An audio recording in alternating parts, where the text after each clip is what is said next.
This is a story about a completely healthy, rational skeptic who doesn't believe in the supernatural. Somebody told him they were cursed to die in exactly 7 days. And if you were in their shoes, you would probably brush them off, right? But exactly 7 days later, they were found dead in a dry bathtub, barricaded behind thick lines of salt with no signs of trauma. How? Hey, spooky people. It's your best friend, Kenny. Today, we're digging into a mystery that bridges the gap between superstition and clinical pathology. This is the bizarre, deeply disturbing 1991 mystery of the death of Christopher Case. Let's get spooky. On the morning of April 18th, 1991, officers from the Seattle Police Department arrived at a quiet apartment complex in the Richmond Beach area of King County. They had been dispatched to perform a routine welfare check. They were checking out a young music executive who had abruptly ceased talking to his friends and colleagues after days of frantically unhinged phone calls. What the responding officers expected to find was a familiar tragedy, a medical emergency, a severe mental health crisis, or something worse. But what they found upon opening the door was a scene constructed to mirror the dread of a Stephen King novel. The apartment was full of the scent of wax and stagnant air. There were no signs of forced entries. The deadbolts were locked, the windows locked from the inside.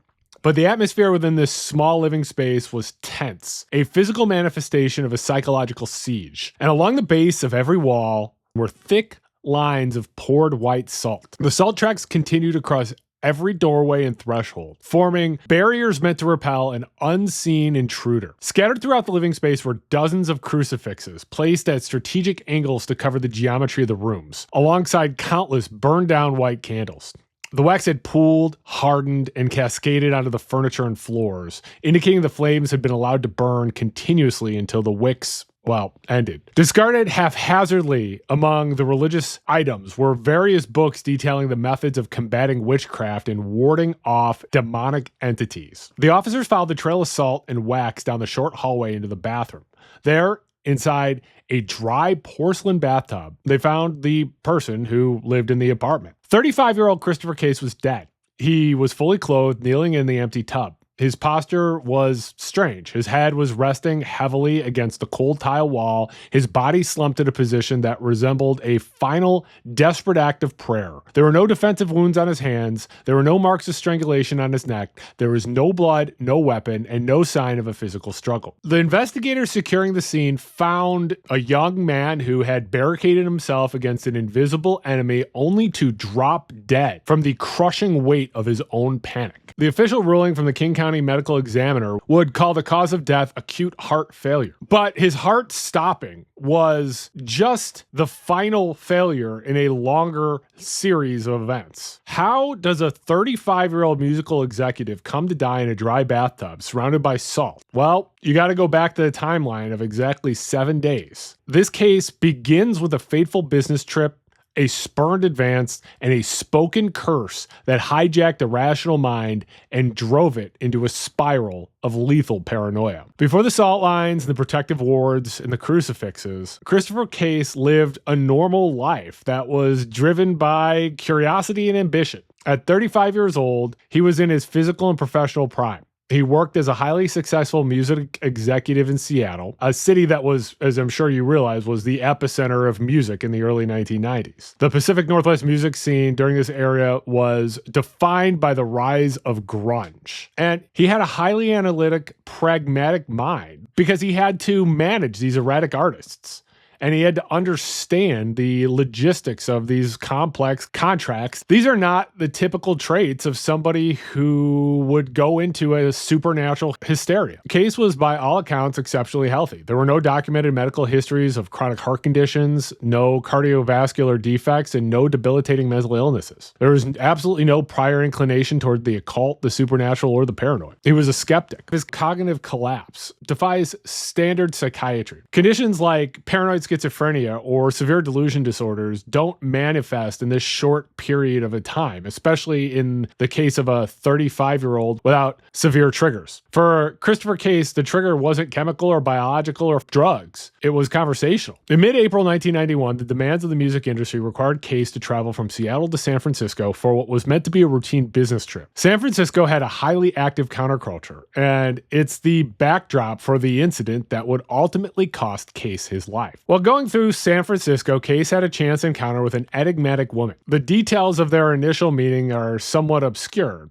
but the interaction rapidly shifted from casual to highly personal. The woman was described in accounts as being strangely seductive, exuding an intense, almost overwhelming magnetic energy. And during their interaction, she made a startling claim. She was a practicing witch. In the subcultures of San Francisco, these claims aren't necessarily uncommon. Most people would categorize it a statement as a quirk of their alternative lifestyle.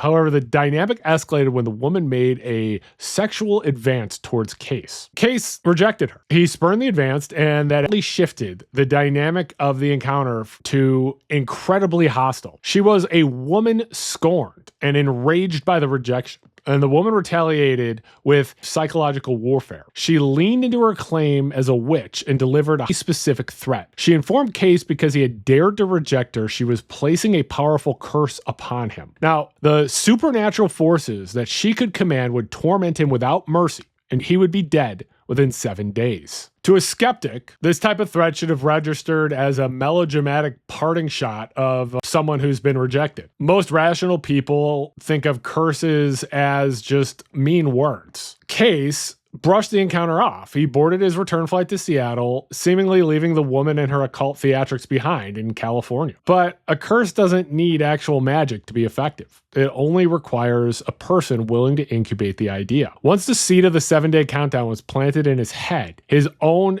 deeply rooted biological fear responses began to take flight. The timeline of Christopher Case's final week is a textbook documentation of a human mind consuming itself. The progression of his symptoms, which were recorded meticulously through his desperate communications with friends and his erratic behavior, revealed a rapid escalation from mild subconscious unease to full-blown terror.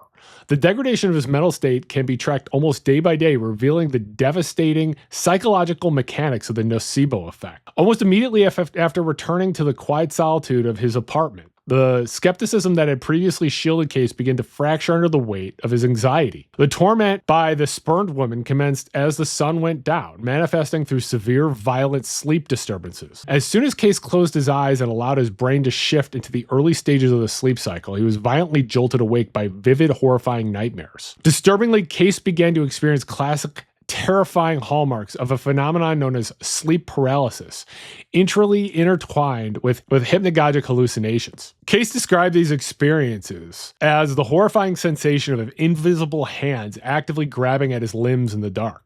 He described a crushing, suffocating weight pressing down heavily on his chest whenever he attempted to rest, leaving him gasping for air, unable to move, and paralyzed with absolute fear. It's recognized as a misfiring of the brain's sleep architecture. During REM sleep, the brain releases neurotransmitters like GABA and glycine to actively paralyze the voluntary muscle, preventing the dreamer from physically acting out their dreams. In sleep paralysis, the conscious mind abruptly awakens, but the chemical paralysis continues. The individual is trapped in a frozen body, and compounding this tear, the brain's threat detective center panics due to the paralysis and projects vivid imagery of a threat directly into the waking visual cortex, resulting in terrifying shadow figures and the sensation of being touched or crushed. Driven by the woman's promise of a deadly curse, Case's rational mind failed to interpret these events as neurological misfires. Instead, his fear-addled brain codified the sleep paralysis as evidence that the witch's magic was real and that the unseen supernatural forces were trying to kill him in his bed. By April 14th, the paranormal events reported by Case had escalated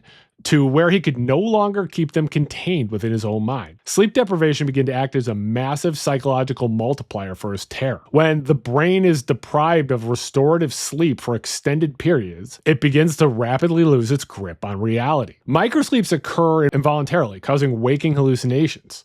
Sensory processing becomes highly distorted, turning settling noises of a building into footsteps and the hum of appliances into malicious voices. Case claimed he was hearing the distinct sinister whispers of his unseen tormentors echoing in the empty rooms of his apartment. Desperate for reality, Case began frantically calling his inner circle of friends.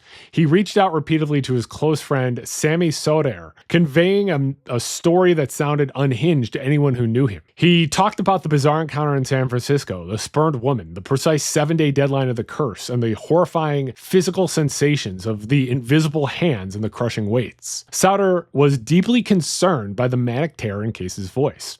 He listened as he explained the attack was escalating. To his friends, this transformation was jarring. The grounded, successful music executive had vanished overnight, replaced by a frantic man who was absolutely adamant he was going to be murdered by a supernatural hex by the end of the week. He realized that his skepticism had failed him, and that the medical world could not protect him against this invisible enemy. Case pivoted to a different strategy: tactical, occult defense. If this attack was supernatural, the defense must be equally supernatural. Case abandoned the outside world and dedicated his remaining hours to fortifying his Richmond Beach apartment against the dark arts. He went to esoteric and religious bookstores, desperate for information on how to break a hex and survive the impending deadline. He purchased numerous books focused on the ancient methods of combating witchcraft, warding off evil entities, and performing defensive rituals. And armed with this literature, Case returned to his apartment and turned it into a fortress of faith and superstition. He purchased an array of religious items, focusing on dozens of crucifixes and tall white candles. He put these items around the apartment, placing the crucifixes on the walls at specific intervals and lighting the candles to drive back the shadows where the invisible hands seemed to hide. He used salt, which is believed to purify spaces and physically block demonic entities from passing. Case poured the salt in thick, unbroken lines across the thresholds, across the windowsills, and along the baseboards to completely seal the perimeter of his home. By this point, Case had not slept for up to 3 to 4 consecutive days. His nervous system was bathed in a toxic wash of stress hormones, adrenaline, and cortisol. His resting heart rate would be permanently elevated, his blood pressure soaring to dangerous levels. On April 18th, 1991, exactly 7 days after the San Francisco encounter, the physiological and psychological toll of absolute, unwavering terror reached its climax. Surrounded by the burned down stubs of his white candles and the protective, unbroken rings of salt, Case made his final retreat. He chose the bathroom, the dry bathtub. In the extreme psychology of a barricaded individual suffering from extreme paranoia, a bathtub offers a sense of physical enclosure and protection. It's a solid, defensible structure, protecting the back and the flanks, heavily grounded into the underlying architecture of the building. He was fully clothed. He was utterly exhausted. He could not fight this enemy that he could not see or touch. Case knelt in the dry bathtub, rested his head against a cold tile wall, and waited for the 7th day to end. And at some point during the final day, underneath the crushing weight of his own automatic nervous system, Christopher Case's heart simply gave out. When the Seattle police forced entry into the apartment later that day, after receiving concerned phone calls from friends, they stepped into a bizarre space. There was jarring visible evidence of the salt lines, the scattered crucifixes, and the books about witchcraft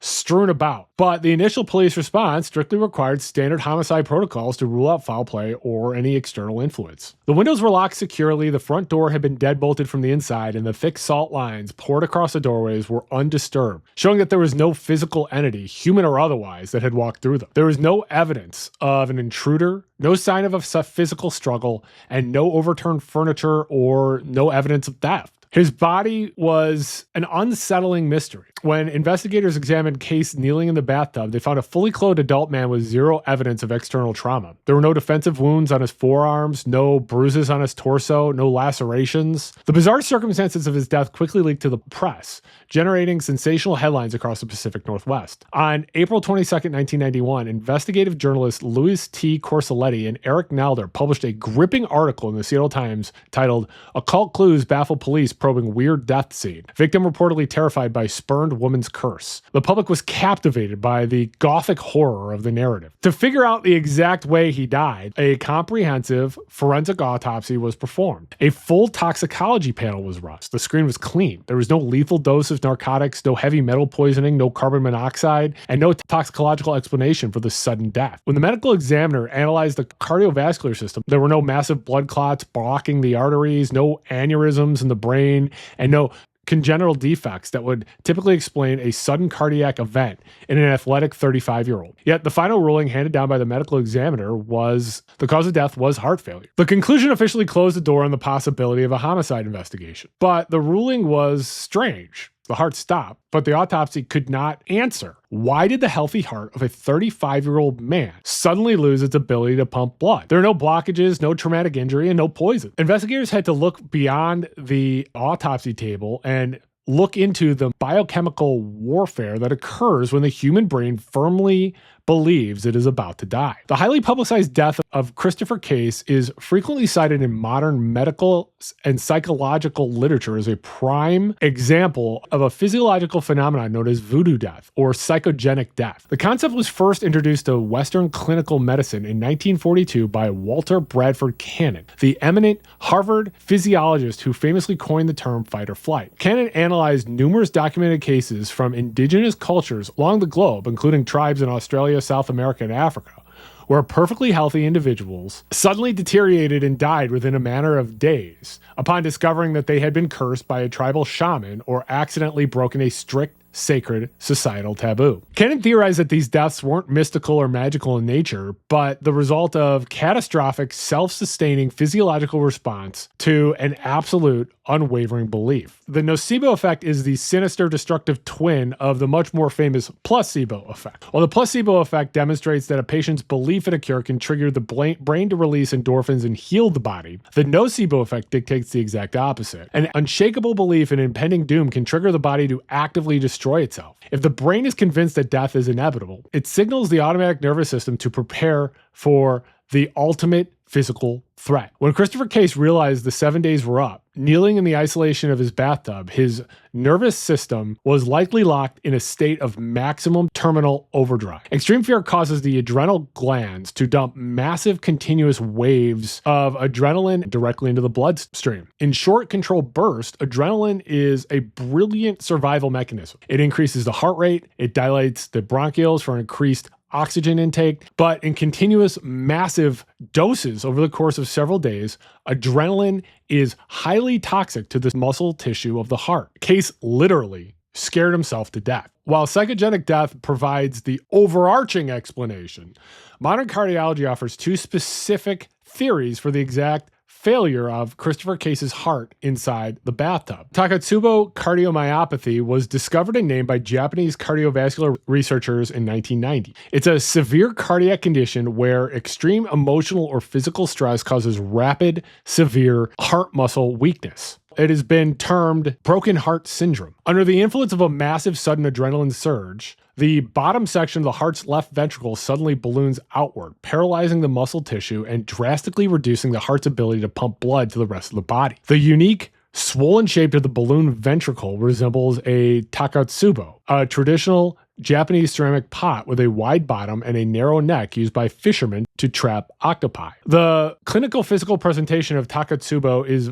indistinguishable from a massive, fatal heart attack. The patient experiences crushing, agonizing chest pain, severe shortness of breath, and fatal arrhythmias. However, unlike a traditional heart attack, if a medical examiner performs an autopsy or an angiogram, it will reveal completely clear, unblocked coronary arteries. He had spent 7 days marinating in his own panic, a physiological pressure cooker that culminated in the terrifying final hours in the bathtub. The sheer stress of the impending midnight deadline could have triggered the left ventricle ballooning, resulting in the acute heart failure documented by the medical examiner. An alternative, or maybe something that happened at the same time, factor that's been highly debated among medical experts reviewing the case is acute myocarditis, an inflammation of the heart muscle. This is most commonly caused by an underlying viral infection. Myocarditis can be seen as completely asymptomatic, completely invisibly weakening the heart's cellular structure while the patient feels perfectly fine. In young, otherwise athletic and healthy individuals, undiagnosed viral myocarditis is one of the leading global causes of sudden cardiac death, almost always triggered by a secondary external stressor. The theory is that Case may have unknowingly contracted a low-grade viral infection shortly prior to or during his trip to San Francisco. Under normal non-stress circumstances, his immune system would have easily cleared the virus, and the mild myocardial inflammation would have resolved unnoticed. However, the curse created a perfect, lethal biological storm. For 3 to 7 days following the encounter with the woman, Case was subjected to extreme, unwielding psychological stress and severe chronic sleep deprivation. Severe sleep deprivation is a massive immunosuppressant. Without the deep restorative phases of sleep, the human body cannot regulate cellular inflammation. If Case had underlying asymptomatic myocarditis,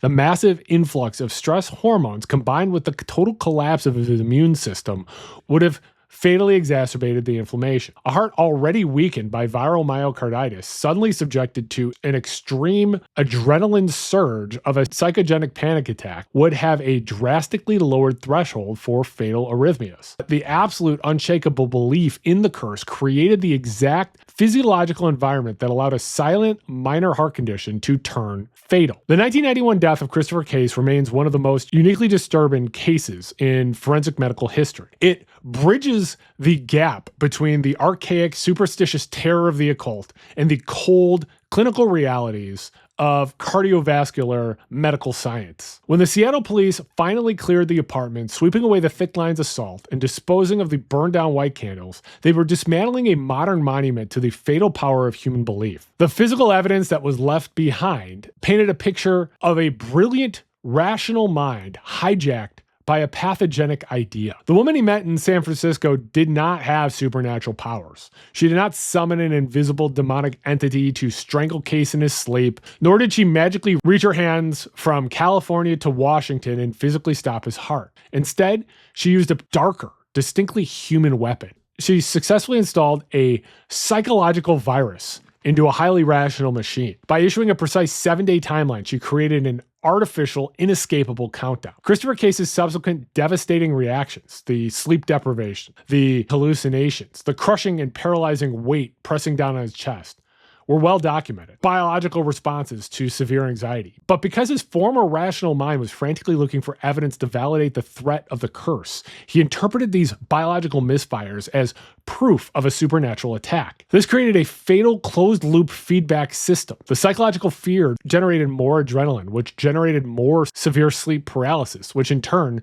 generated more fear. By the time the sun had set on April 18th, 1990, the prophecy had fulfilled itself. The belief in the curse created the conditions required to fulfill it. In the quiet, dry, salt-ringed isolation of his bathtub, Christopher Case's heart simply could not sustain the biological cost of the absolute terror. Christopher Case was the ultimate victim of his own conviction, providing a tragic demonstration of the undeniable physical weight of human fear. Please subscribe to this channel, The Spooky Lawyer. Please like and share this video. If you'd like to support the channel, you can become a member of the channel. I would appreciate you considering that. You can also support the channel by liking, sharing, commenting on, hyping, and continuing to watch my videos. And I do appreciate you watching my videos. And please stay spooky.